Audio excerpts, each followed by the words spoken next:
கோலிவுட்ல எப்பவுமே ஜாலியா இருக்க ஹீரோஸ் யாரு அப்படின்னு கேட்டீங்கன்னா, ஒருத்தர் 2 பேரா தான் இருப்பாங்க. அதுல ஃபர்ஸ்ட் பிளேஸ்ல இருக்கிறது யாரு அப்படின்னு கேட்டீங்கன்னா, ஜாமி பாய் அப்படின்னு சொல்லி எல்லாராலயும் செல்லமா அழைக்கப்படுற ஆர்யா அவர்களா தான் இருப்பாரு.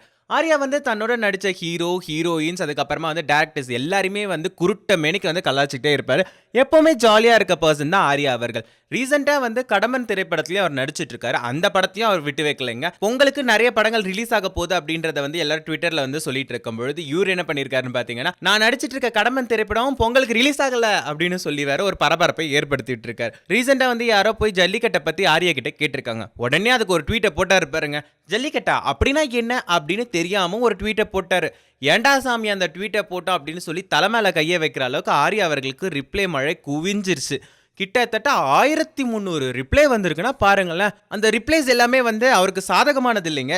எப்படிரா நீ இந்த மாதிரிலாம் சொல்லலாம் அப்படின்னு சொல்லி நிறைய பேர் கேள்விகளை எழுப்பிட்டாங்க. ஆர்யா அவர்கள் ஐயோயோ தெரியாத்தனமா நம்ம இந்த ட்வீட் போட்டுட்டோமோ அப்படின்னு சொல்லி தலைமையில கையை வச்சுட்டு அந்த ட்வீட்டையே டிலீட் பண்ணிட்டாருன்னா பாத்துக்கோங்களேன். நம்ம ஜாமி பாய்க்கு இதுல இருந்து ஒரு விஷயம் புரிஞ்சிருக்கும். என்ன அப்படின்னு கேக்குறீங்களா?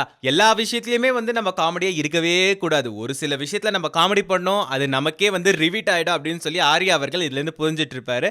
மேலும் சினிமா செய்திகளுக்காக ப்ளீஸ் சப்ஸ்கிரைப் ஃபில்மி பீட்ஸ்.